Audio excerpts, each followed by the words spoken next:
আজ দেখাবো কিভাবে একটি আইডেন্টি কার্ডের ওপরে আপনি আপনার সিগনেচারটি প্রেস করবেন। তো চলুন দেখে নেওয়া যাক। আপনি একটি পেপারে হ্যান্ড সিগনেচার করলেন এবং সেটিকে মোবাইল ক্যামেরার মাধ্যমে ফটোকপি করে নিলেন এবং আপনি ওটিকে হোয়াটসঅ্যাপের মাধ্যমে কিংবা যে কোনো পদ্ধতিতে আপনি ওটিকে শেয়ার করে সেটিকে ফটোশপে ওপেন করে নিলেন।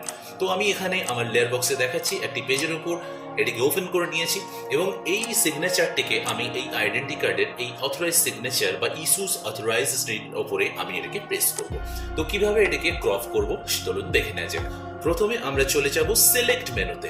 সিলেক্ট মেনুতে যাওয়ার পর আমরা চলে যাব কালার রেঞ্জ। আপনারা দেখছেন কালার রেঞ্জে এখানে শ্যাডোস বলে অপশনটা রয়েছে। যদি আপনাদের না থাকে তাহলে অবশ্যই আপনারা শ্যাডোস করে নেবেন এবং এখানে আপনারা জাস্ট এখানে 20 এবং এখানে রেঞ্জটা আমি 65 রেখেছি। আপনারা চাইলে বাড়িয়ে বা কমিয়ে নিতে পারেন। এখানে ওকে ক্লিক করলে এটি সিলেকশন হয়ে যাবে এবং সঙ্গে সঙ্গে আমি এটিকে কন্ট্রোল জে প্রেস করে একটি ডুপ্লিকেট কাট আউট লেয়ার করে নিলাম।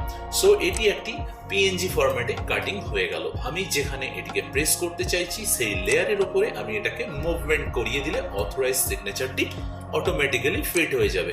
এরপর আমি এটিকে ট্রান্সফর্ম করে নিলাম। এখানে ব্ল্যাক কালার আছে, এখানে চাইলে আপনি কালার ওভারলে থেকে কালার চেঞ্জ করতে পারেন। সো এখানে চাইলে আপনি এনি কালার ইয়েলো, গ্রিন, সবুজ, স্কাই যে কোনো কালার আপনি অ্যাপ্লাই করতে পারেন। আমি এখানে হোয়াইট কালার রাখছি।